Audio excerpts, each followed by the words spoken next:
Hey guys, Brent Rose here, and today we are reviewing the Mavic 2.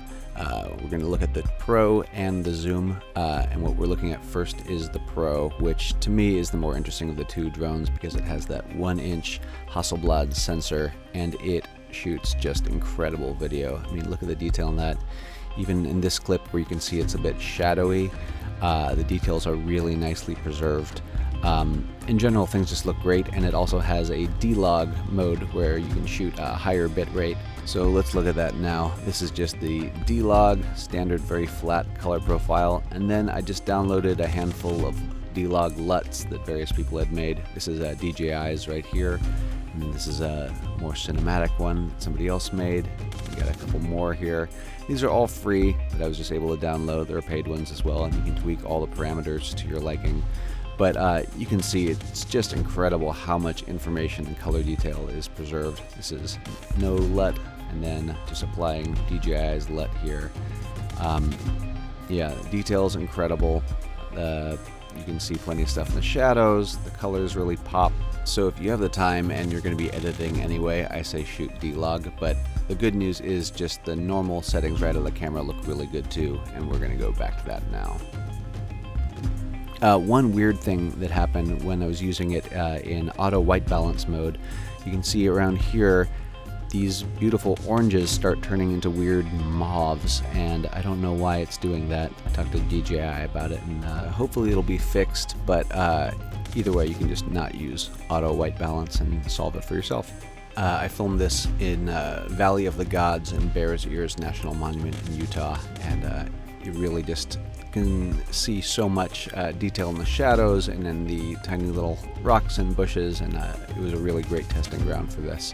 Another great testing ground was this video I did for Anderson Paak's Tints Challenge, because I am a total professional. This is orbit mode right now, which basically you just select a subject and it'll orbit around there. You've got the droney mode, which is just sort of a long, slow pullback. All very professional.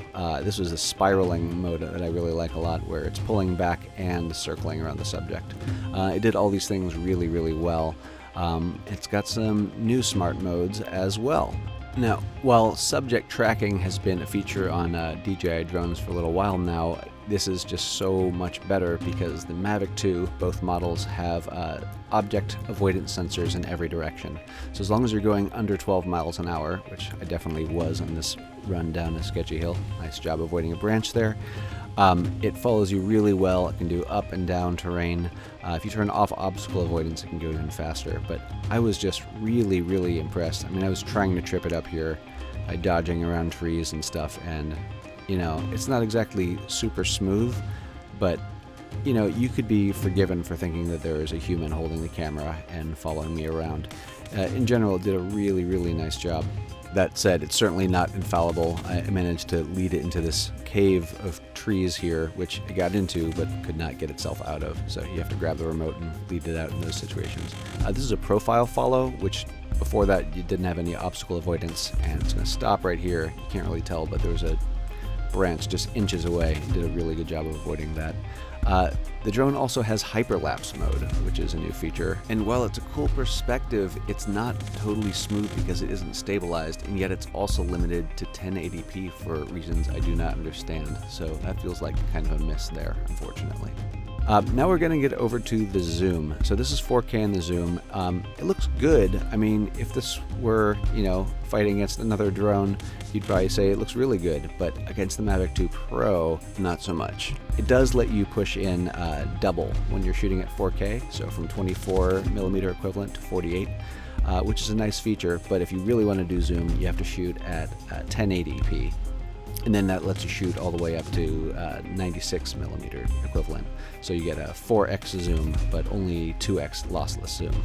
So again, we're back in 4K just to show you how far it can zoom at 4K. And this is from the same perspective, showing you how far it can zoom in at 1080p. Look, the zoom is a cool feature, and I feel like it could get you some shots where, you know, maybe you can't fly over something. It can do these really cool dolly zoom effects, which Hitchcock made famous in Vertigo. There was a better one coming up here. This is just a really cool shot. So it's a little bit hit and miss, and it's also a little bit gimmicky. in general, I'm just way more interested in the Pro than the Zoom. I think the higher quality camera is just a real game changer, and it's a couple $100 more, but in general I think it's worth it. And you get decent flight time, incredible obstacle avoidance, I mean on both of them. Anyway, check out my full review over at Wired, and thank you for watching.